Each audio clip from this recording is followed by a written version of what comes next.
Käesoleva loengu eesmärk on rääkida teile, et majandus on tegelikult tsükliline. Meil akadeemilise hariduse juures ei ülikoolides ega siis keskkoolides majandust eriti ei õpetata.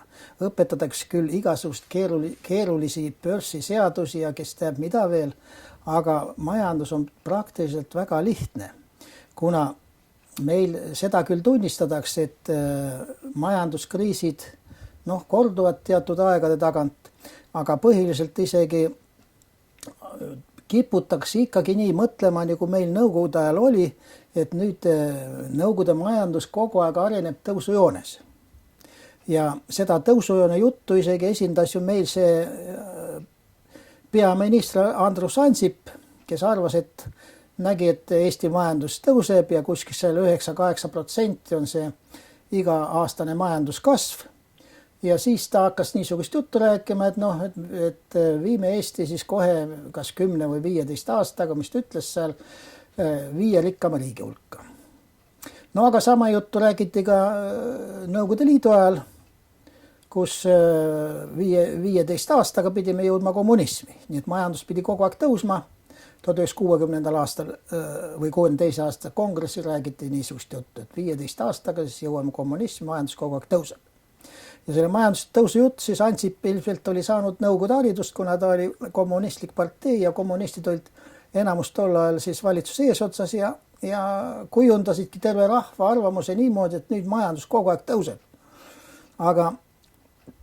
Aga samal ajal, kui uurida ajalugu, näiteks mina avastasin selle, et majandus on tsükline just ajalugu uurides, sest ma olen ajaloolane ja siis uurisin lihtsalt majandusajalugu, kunas need majanduskriisid siis esinesid. Ja siis ma leidsin selle huvitava seaduse, millest avalikult ei räägita. Võib-olla, et mingisugust eriti kõrge astmega pankurid ja majandusinimesed teavad seda, aga avalikult ega koolis seda ei õpetada ega avalikult ei räägita. Et tegelikult majanduskriisidel on absoluutselt kindel rütm. Ja siis räägitakse seda, et majanduskriisi ei saa ette ennustada, et tuleb, kunas ta tuleb, üldse ei tea, aga tegelikult on kõik võimalik teada. Muidugi, et selline õpetus, selline sirgijooneline see kasvuõpetus on kogu aeg materialismi ajal levinud. Võtke see sama terve ühiskonna järjestus, kus ühiskond pidi, kõigepealt oli orjanduslik kord, siis järelikult orjanduslik majandus, eks ju, siis feodaalkord, siis feodaalmajandus ja see ka siis pidi nagu kogu aeg ühes jutis minema, ühes tõusujütis minema. Siis tuli kapitalistlik kord, see pidi ka suur edasiminek olema siis jälle majanduses, siis sotsialistlik kord ja siis kommunistlik kord. Kõik niisugune tõusujoon, taheti tõusujoon näidata. Aga ometi oli seal vahepeal ju katkestused. Juba siis selle orjandusliku korralt üleminek feodaalkorrale oli ju katkestus vahepeal. Siis samuti feodaalkorralt kapitalistliku korral oli vahepeal nagu katkestus. Ja siis kapitalismilt kommunismil oli jälle majanduskatkestus. Või võtke seda sama, kui Nõukogude Liit lõppes, siis oli meil ka majanduskatkestus. Ja siis hakkas meie majandus nagu nullist peale. Ja siis, kui ta nullist peale, kuna Nõukogude majandus täielikult likvideeriti, majandus tassiti laiali endise kommunistlike juhtkondade poolt, rajoonimajanduse varandused kõik tassiti laiali, riigivarandused kõik tassiti laiali, nii et need, kes enne positsioonil olid, siis tassisid kõik varanduse omale. Ja siis oli majanduskasv väga suur, kuna tühjale kohale ju on väga hea kiiret kasvu näidata. Nullist alustades on kasv kiire ja see kasv kiire kasv pettis siis kõik ära. Keegi nagu majandusseadus enam ei tundnud ja siis sellepärast ma selle loengu teengi, et just seda asja nüüd ümber lükata. Näiteks, siin on joonistatud graafik ajaloost, mis on ajaloos võetud, kuna esimene majanduskriis, ütleme siin 1871, enne seda siin kriisi ei saa hästi otsida, sellepärast et maailma majandus ei olnud enne seda omavahel seotud. Siin on see graafik näitab maailma majanduse kriise. Ja nüüd tuleb välja, et see on ilus sinusoid siin.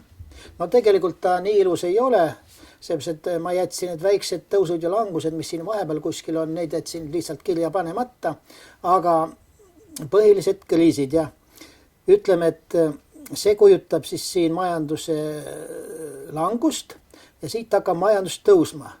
Nii et 1871 hakkas majandus tõusma ja siis 1886 oli maailma majandus kõrgtasemel. See oli siis, kui manufaktuuridelt mindi üle päris suur tootmisel juba. Siis jälle hakkas majanduslangus pikkamööda pihta siit ja jõudis miinimumini siin 1900.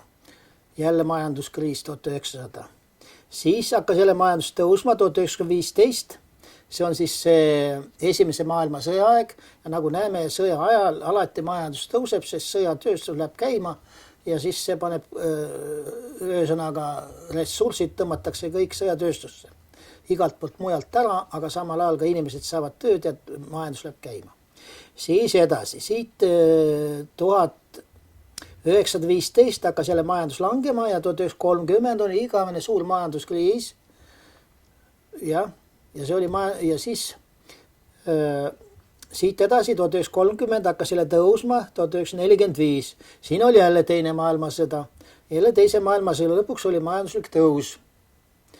Nii et ühesõnaga, et need on kõik ajaloolised faktid ja igaüks, kes tahab kontrollida, võib ise kätte võtta majandusajaloo ja seal on kõik need aastaarvud täpselt kirjas. Nii, siis edasi 1945. Siis hakkas majandus jälle langema kuni 1959. 1959 jälle oli majanduskriis ja siis see on ka jälle ajalooliselt fikseeritud raamatutes. Siis edasi 1959 majandustõus, eriti 1974 suur majanduslik tõus siin oli, ülemaailmne. Siis edasi. Nüüd hakkas siis majandus jälle langema ja langes siin 1989. aastani ja see oli nüüd see majanduslanguse langusharipunkt. Siin juba Nõukogude Liit lõppes ära ja siis Ameerika majanduskriis, Ameerikas kolisid ka need suured ettevõtted ära, kolisid ära Hiinasse ja Aafrikasse ja Indiasse ja igale poole ja siis see oli ülemaailmne selline majanduskriis ja Eesti läks siin majandus nulli. Et Nõukogude majandus kadus ja oma majandus polnud veel tekkinud. Siis tekkis majanduslik tõus pikkamööda ja 2004 oli see maailma majanduse haripunkt siis. Esialgu ja pärast seda hakkab langema, aga see langus, kuna ta langus on pikkamööda, see esialgu ei saanud aru, alles 2007-2008 aastal saime aru, et maailma majandus läheb kriisi. Ja siis maailma majandus langeb kuni 2018. aastani. Nii et selline tõusude languste rütm on täiesti teaduslikult saab seda tõestada, nii et keegi ei saa öelda, et ei saa ette ennustada. Seesama sinusoid läheb täpselt siin edasi, me võime seda pikendada nii pikalt, kui tahame. Nii, ja nüüd on, kui pikk see rütm siis on? Nüüd võib esitada selle küsimus, kui pikk see rütm siis on? Ja muidu meil Nõukogude Liidus räägid, et majandus tõuseb, ütleme nagu ta siin oleks pidanud nagu tõusma pidevalt, 1917. aastast alates kuskilt oleks pidanud pidevalt tõusma, aga Nõukogude Liidus oli ka 1930 majanduskriis. Ukrainas oli täitsa igavene nälg, kus valitsus müüs kõik vilja maha, võttis kõik talupoegadest vilja ära, eriti Ukrainas muidugi, kus oli viljamaa ja siis puhta 1930 oli Eestis tolla Eestis oli ka majanduskriis 1930. Siis Venemaal Nõukogude Liidus oli kriis ja siis 1945 jälle Nõukogude Liidu majandus tõusis, maailma majandus tõusis. Nii 1959 oli Nõukogude Liidus ka kriis, nii et Nõukogude Liidus ei olnud ka mingisugust pidevat tõusu. Siin tõsteti nende hindu, piima, liha ja või hinda tõsteti siin 1959. aasta paiku siin, pärast seda kriisi, kas oli 1960 kuskile, siis siin tuli uus raha ka veel. Siin samas, nii et uus raha. Vana raha vaeti välja 1/10. Siis 1974, see oli see suur Hruštšovi aeg, mitte, no ütleme, Hruštšovi aeg oli see tõusuaeg 1964. aastani, 74. aastaks siis oli see see oli see Nõukogude Liidu kõrge aeg, kus kõik elasid hästi. Kõik ostsid ja palgad olid juba 100 ja 120 kroon või rubla tol ajal. Ja siis hakkas Nõukogude Liidu allakäik siin. 1989 oligi Nõukogude Liit majanduslikult alla käinud, kuna pani ka kõik raha sõjatööstusse aga siis siin on rahuaeg, sõda ei tulnud ja oligi valmis. Ja siis järgmine majanduslik tõus. Nii et selles mõttes ei olnud ka Nõukogude Liidus majanduse pidevat tõusu. Nii et selles mõttes, kuidas sai Ansip nii mõelda? Et ütleme, me 15 aastaga nüüd jõuame 5 rikkama riigi hulka. Siis kui pikk see tsükkel nüüd on? Kui me nüüd siin numbrite järgi vaatame, tuleb välja umbes 30 aastat. Nii. Ja nüüd ütleme, kui see sama asi panna ringi peale, siis tegelikult täpsemalt öeldes on see rütm 29,5 aastat. Ja ta alati hakkab siit alt tõusma. Alt hakkab tõusma, see on majanduse tõususuund. Ja see on siin ütleme, siin on keskel on see keskjoon ehk nulljoon. Ja see nulljoon, siit tõus kestab siiamaani 7 aastat, see on esimene faas, me võime jagada ka selle 2 faasiks, tõusupool ja languspool. Siis tõusupool on siis umbes 29,5 on mingi 14,5 aastat ja langus ka 14,5 aastat. Aga see vahepealne on siin umbes, et esimene veerand, tõusuveerand on 7 aastat ja siis teine veerand on ka 7 aastat umbes. No. Kolmas veerand on ka 7 aastat ja 4. veerand on ka 7 aastat. Nii et millal see siis rütm täpselt algab ja millal ta lõpeb? Praegune rütm algas peale siis 1989. Praegune rütm. Ja kui me nüüd ütleme edasi vaatame, siis 2004 oli siis pool rütmist oli tõusupool ja nii ta oligi tõusupool. Ja siis teine 14,5 oli languse pool. Muidugi see tõusupool ja languse pool, see veel jaguneb omakorda, ütleme, siin võime veel jagada sisse, kuna joonistame nüüd, ütleme, kui me ruudu sisse joonistame, siis see näitab faase, tõusufaasi, languse faasi, 4 faasi. Aga kui me siia 3 nurgad veel sisse joonistame, siis on näidatud ära ka majanduse ülejäänud punktid. Ja need alumine punkt ja ülemine punkt, need tähendavad tavaliselt majanduse, alumine punkt tähendab just, et seda tüüpi majandus lõpeb hoopis ära, hakkab uut tüüpi majandus peale. Uut tüüpi majandus. Nii, siin hakkab see uut tüüpi majandus ennast ammendama ja siis hakkabki langus ja siis hakkab jälle uut tüüpi majandus. Nii et need mõlemad punktid, ülemine ja alumine punkt on väga tähtsad pööripunktid majanduse käigus, nii et majandus alati pöörab siin, teise suuna võtab. Languse suuna, siin on tõususuund, ühesõnaga võtab teise suuna majandus ja siis kurat, see on uut tüüpi majandus ka veel, et see ei olegi niisama, et ta lihtsalt käib ringi, nii üks ja sama majandus. Ja tavaliselt ongi niimoodi, et kui te vaatate need majanduslike tehnilist arengut, siis tehniline areng on ka iga selle tõusuga tekib uus tehniline areng. Ja nüüd jälle 2018 tekib jälle uus tehniline areng ja seda, kus nüüd jälle see esimene tehnika, kõige parem tehnika läheb alati sõjatööstusse. Nii et ja siin hakkab kõik need leiutised on ka sõjatööstuse leiutised, mis tehti siin ja praegu need, mida me praegu kasutame, kõik sõjatööstuse leiutised ja need kõik on, ütleme, tõusu poolel. Nii et see tõusu poolel on sõjatööstus leiutab, siis languse poolel saab tsivilisatsioon ka neid kasutada, tsiviilisikud siis ühesõnaga languse poole peal. Siis on nad juba nii odavamaks läinud, et lihtinimesed jõuavad ka osta.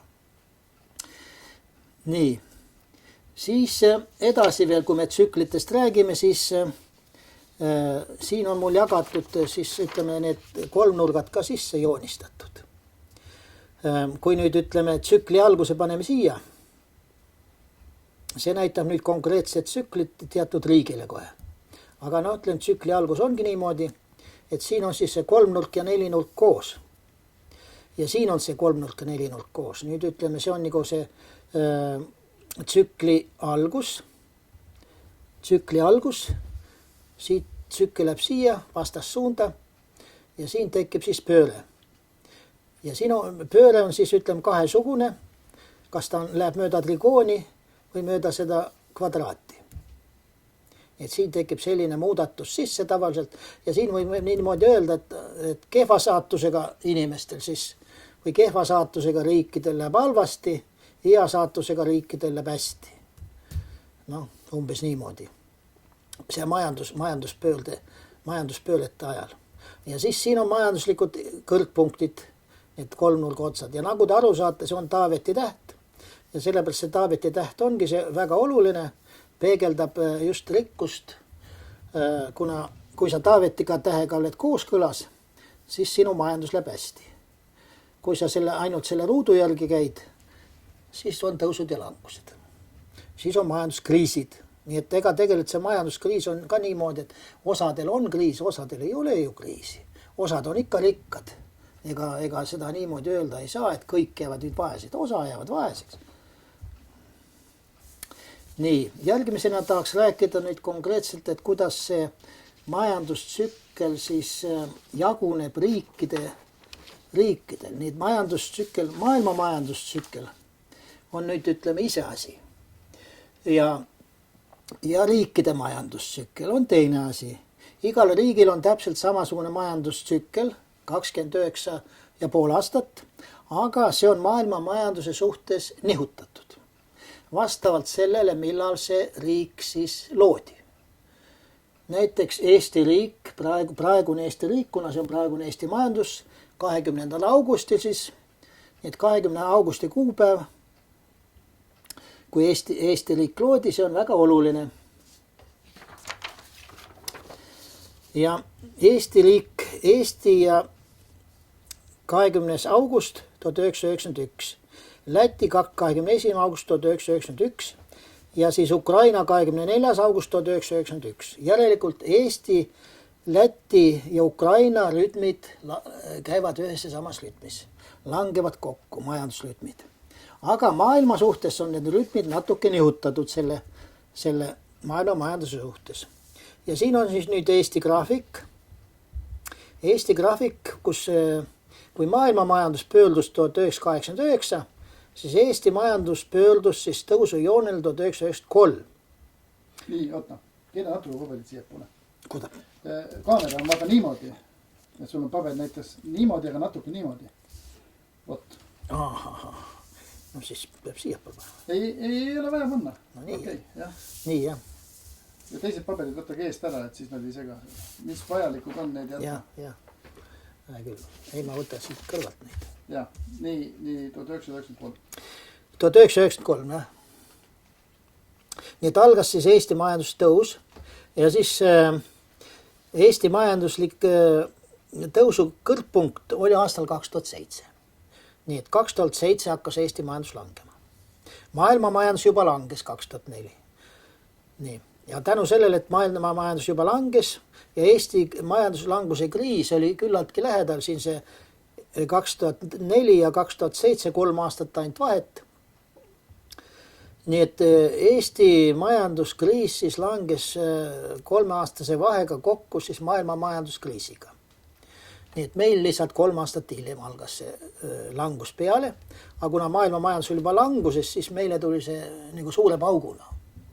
See meie languse algus. Maailma majandus juba 3 aastat langes, aga seda me veel ei märganud, sest meid polnud seda õpetatud märkama, et majandus langeb juba. Nii, muidu see graafik on koostatud või ütleme avaldatud. Koostatud ammu enne muidugi. Enne see oli siis 2001. aastal ajakirjas avanemine. Number 5. Tähendab, maikuu numbris oli see avaldatud aastal 2001.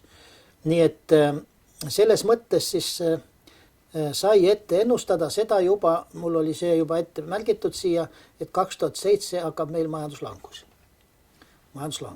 Noh, esialgu me ei saanud peale, me ei saanud ka aru, et meil majandus nüüd langeb, vaid 2008, 2009 siis tuli siis see, ütleme absoluutselt avalikuks, kus juba kõik tunnistasid, et majandus langeb. Ühesõnaga, kus see majanduslangemist arusaamine, siis liikus nagu järel paar aastat, saadi alles aru.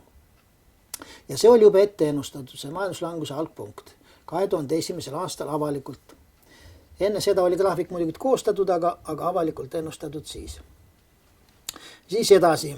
Siin vahepeal on nüüd need kvadraadipunktid, need tähendab raskuse punktid, majanduslikud raskused, kus majandus ei pöördu, vaid tekivad lihtsalt raskused. Nii, ja see üks raskuse punkt oli 2000 kuni 2001 Eestis.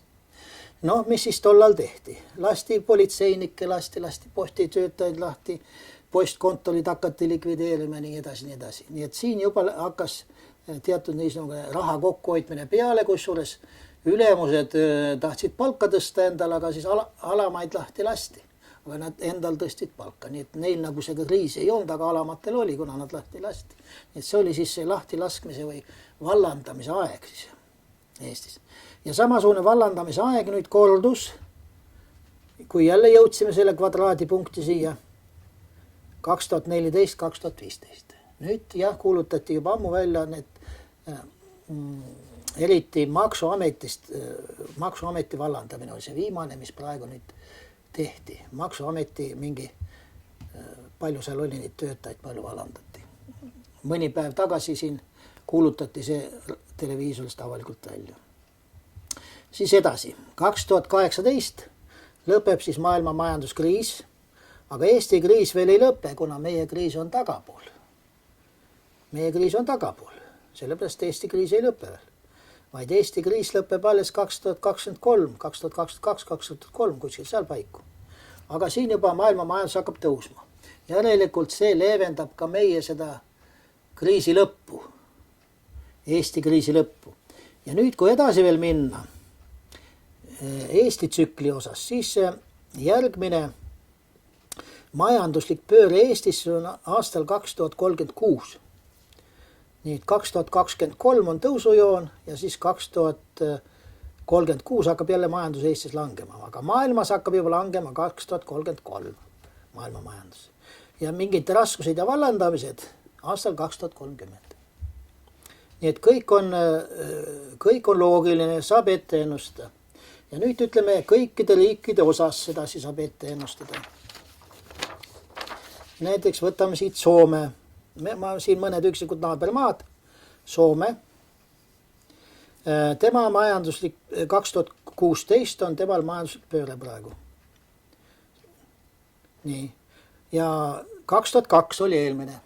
Vaat siin oli see koht, kus eestlased olid juba Soome läinud. Esialgu võeti neid hästi seal vastu, aga kui neil enda see majanduslik pööre tuli, majanduslik pööre, siis hakati eestlaste peale viltu vaatama. Nii. Ja nüüd 2016 juba mõni aasta enne, aga see on siis see, majandusliku pöörde haripunkt Soomes. Ja juba mõni aasta enne juba on Soomes see majanduskriis ja see on siis see nüüd haripunkt, nüüd ütleme, Soome majandusharipunkt. Siis USA majanduslik pööre 2003. Vaat see oligi siis, kui USA-st need suured ettevõtted, näiteks Detroiti autotehas ja kõik sellised suured ettevõtted ära põgenesid idamaadesse. Et seal suurt kasu lõigata, kuna väikese palga tõttu, kuna hiinlastele ja indialastele ja kes teeb Põhja-Aafrika riikidele, seal kohalikele töötajatel maksti väga vähe palka. Ja sellega Ameerika töölisel pidi palju palka maksma. Nii. Ja siis 2000 USA majandusse see muutus nüüd langeb kokku maailma majanduse muutusega. Nii et sisuliselt USA majandus on korraldatud, ütleme, täiesti teadlike inimeste poolt, kes seda rütmi teavad. Nii et see riigi asutamise kuupäev on oluline. Nii et nad teadsid täpselt, mis kuupäev riiki asutada. Ja siis langebki kokku siin, kui majanduslik tõus, siis 1989 ja siis neil oli siis see 2002, siis see majandusliku tõusu algus. 2002.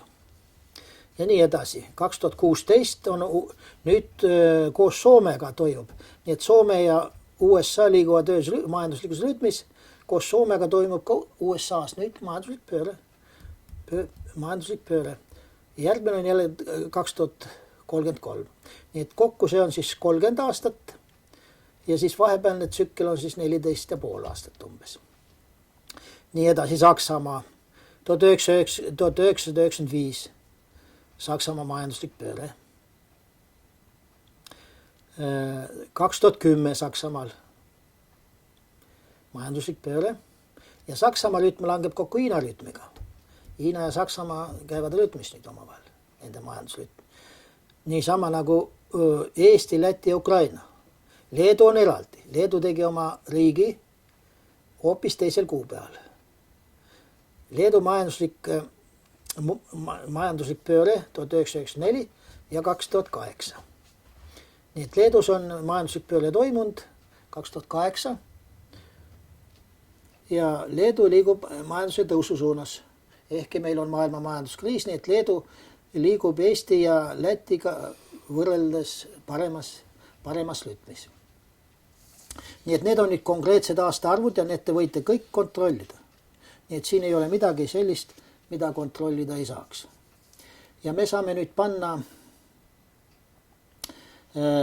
me saame isegi koostada sellise majanduse kalendri näiteks. Ja kui me nüüd ütleme, kui siin on 4 faasi, siis me võime öelda, et on olemas siis kevade faas, suvefaas, sügise faas ja talvefaas. Talv tähendab tavaliselt majandus sureb välja, hakkab välja surema. Nii, kevad tähendab, et majandus ärkab. Suvi tähendab, majandus on kõrgpunktis. Ja siis sügis tähendab, et majandus hakkab langema. Ja see näitab siin 4 faasides. Kui on 4 faasi. Tõusupool, siis siin on see nulljoon, siis siin on tõusupool, plusspool, miinuspool. Nii et niisamati tulebki öelda, et see on, ütleme, nagu tõusupool on kevad, suvi, sügis, talv. Ja niimoodi saame teha ka kalendri ja siin tulebki välja sedasi, et siis ütleme, kui me nüüd praegust aega vaatame, siis 1967, 1974 tõusuvaas, 1967 oli siis siin nulljoone peal ja siis 1989 all ja siis 1996 on ta siin, jälle siin joone peal, nulljoone peal. Nii et need 2 on kevad ja sügis on siis ütleme, või nulljooned on olulised, nüüd olulised on nulljooned. Ja see maailma majanduse tsükkel on siis ütleme kogu selle majanduskriiside aluseks. Nii et kui sinu kriis, riigikriis langeb kokku siis selle maailma majandusrütmiga, siis käid sa täpselt nii nagu Ameerika Ühendriigid, et kui on tõus, siis on maailmas on tõus, siis on seal tõus, kui maailmas on langus, siis on seal langus. Nii et täpselt ühel ajal. Eestis oli ka nüüd, 3 aastat oli vahet, Eesti majanduskriis selle tõttu nii pikk oligi. Soome majanduskriis oli palju lühem, sellepärast, et tema see pööripunkt langes peaaegu sinna lõppu, sinna maailma majanduskriisi lõppu. Ja 2016 ja majanduspööre 2018 maailmas, nii et Soomel sellega vedas. Täpselt samasugune asi esineb ka ettevõtluse puhul. Kõige tähtsam on ettevõtmise loomise kuupäev. Ja see kuupäev siis peab siis ütleme, kuidas ta langeb kokku nüüd selle riigi ja maailma majandusrütmiga. Nii et me saame siis siit sellise asja, et maailma majandusrütm on kõige alus, siis riigi majandusrütm, siis ettevõtte majandusrütm. Ja 3. või 4. on veel isiklik majandusrütm. Ja nüüd ütleme, tahaks seda rääkida, kuidas nüüd seda majandusrütmi ära kasutada, siis ütleme oma huvides. Kui te seda rütmi teate, siis saate niimoodi teha, et kui on tõusupool, majanduse tõusupool, siis võite pangalaenu võtta. Aga kui nii ettevõtte kui eraisik. Aga kui languse pool on, siis ei tohi võtta. Sellepärast, et kui majanduslangus on, te võite kohe töö ära kaotada ja te ei saa enam oma võlgasid maksta.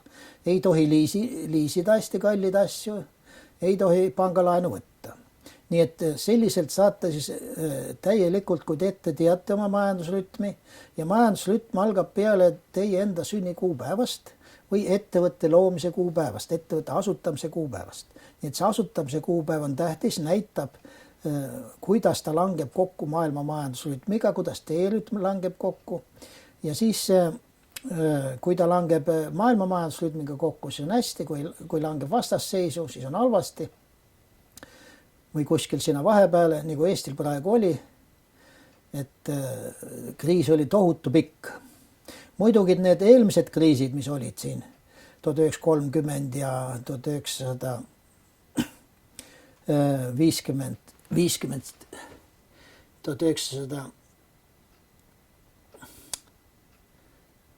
kus ta on siin nüüd?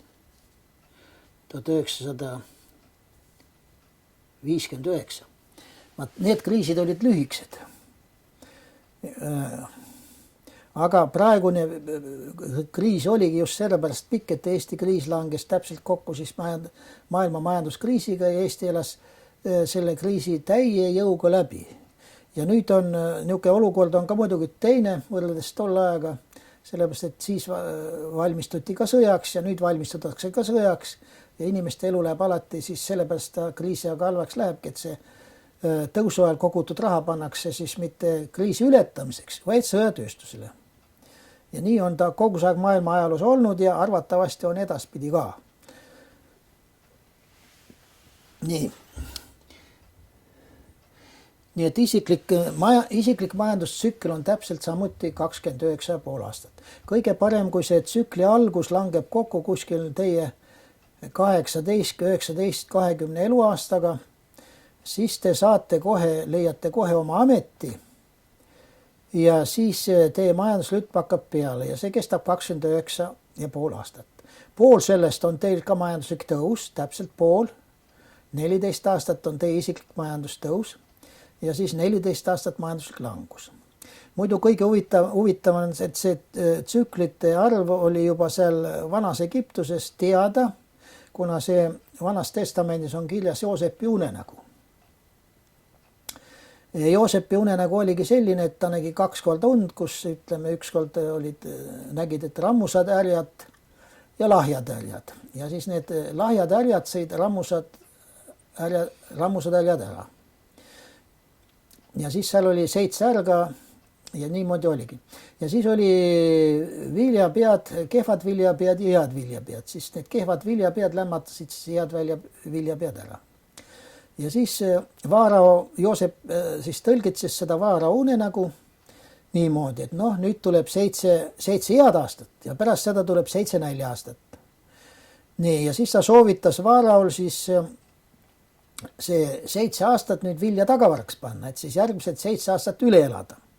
Ja siis seal Egiptuses tegigi Vaarao niimoodi, nagu Joosep ütles, et 7 aastat siis hoidis kokku ja siis 7 nälja aastat siis kasutati seda kokkuhoitud vilja siis rahva toitmiseks. Meil muidugi see kokkuhoitud raha läheb kõik sõjatööstusse ja kui sõjatööstus juba nii raha täis on, siis tahetakse kangesti sõda pidada. Ja siis see sõjatööstus ongi tavaliselt, mis paneb siis selle majanduse käima uuesti. Kuna see sõjatööstuse kasv siis tähendab seda, et kõik saavad tööd, kuna sõjatööstus tahab ju tööjõudu saada. Ja ilmselt koos selle sõjatööstuse kasvuga ka Eestisse tulevad mingid sõjatööstused sisse, toodetakse mingisugust sõjatööstusel, mingisugust, kes teab, mis osasid seal.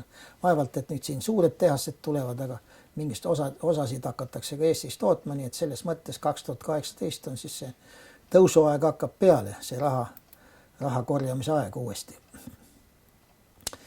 Nii et, aga kuna nüüd meie valitsus ei tee seda, et ta ei korja 7 aastat raha kokku ei hoia, vaid võtab seda oma palkadeks.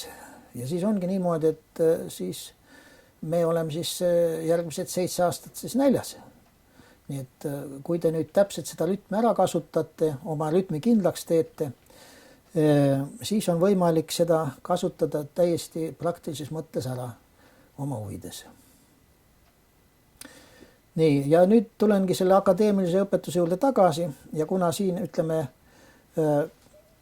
meil kriisi ajal, kui sa oled laenu võtnud või kui sul on ettevõte, sa pead riigile makse maksma näiteks.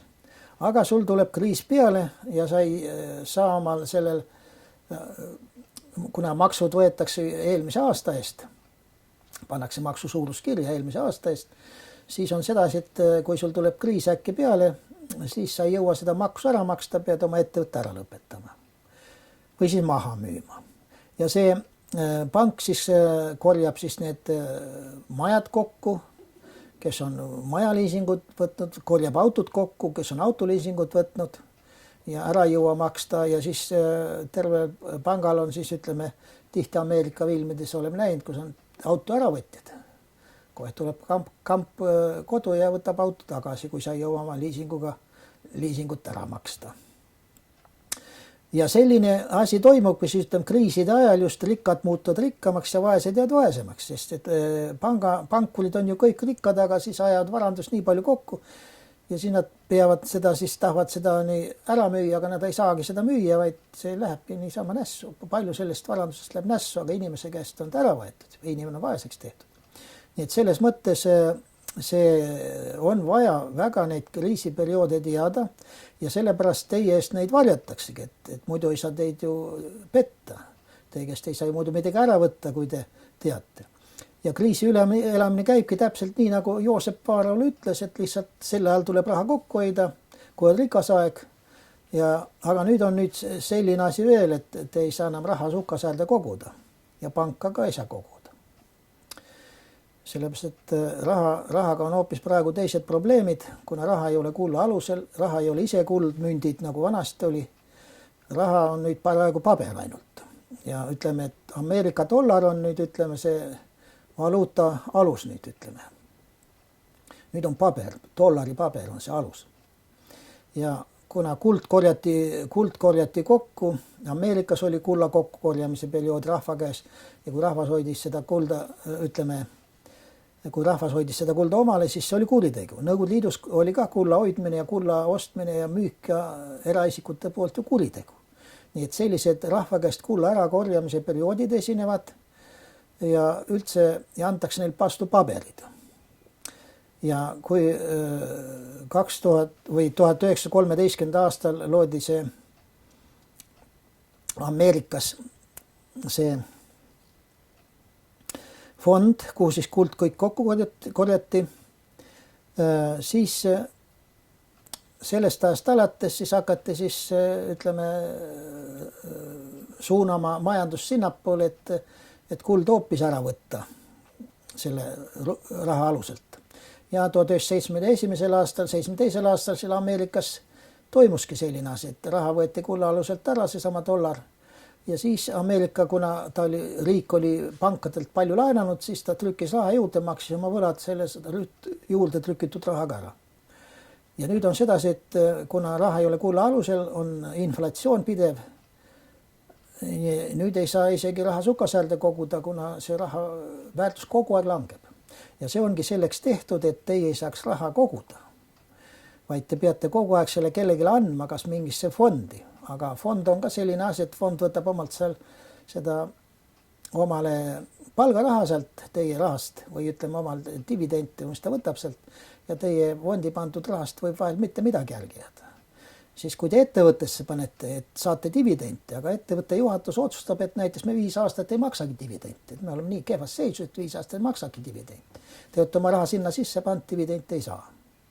Nii et see praegune raha paigutus on väga ja börsil mängimine ka, ega sinna ei tasu minna mängida see, kes neid reegleid ei tea, kes ei oska enne. Nii et oma raha teiste kätte usaldamine praegusel ajal on suur rumalus, eriti kui te ei tea. Isegi ja selles mõttes ongi, et praegune võimalus on ainult rantjee või siis osta kokku kulda vääriskive, väärisasju, vääriskive, marke või kes teab mis tulevikus kallimaks läheb. Nii et neid tuleb siis rahaga asendada, nii kui raha saate, ostate ära midagi sellist, mis kallimaks läheb, kas maa või kinnisvara. Noh, maa ja kinnisvara asukoht muidugi sõltub ka asukohast, nii et selles mõttes on isegi seda Joosepi nõuannet raske jälgida. Nii et te peate mingi vahepealse variandi leidma, välja üürima korterid või midagi niisugust. ostate korterit kokku, üürite välja, siis ütleme, see üürirahaga saate üüriraha ja see raha väärtus kogu aeg muutub. Nii et selles mõttes on isegi praegu neid majanduskriise raske üle elada ja sellepärast see kriis nii raske praegu oligi, tervelt 14 aastat on kriisi, kujutage ette. Seda vanasti ei olnud, kuna raha oli kulla alusel, siis ei olnud nii pikk kriis. Aga nüüd kriis läks nii pikaks kohe. Ühesõnaga ja jälle rikkad rikkamaks ja vaesed vaesemad, keskklass kadus ära. Just selle tõttu, et raha ei ole kulla alusel, siis kaob keskklass ära. Nii et siin on midagi ära teha saab, kui sa neid asju tead, aga kui üldse ei tea, siis võib täiesti majanduslikku lõksu langeda.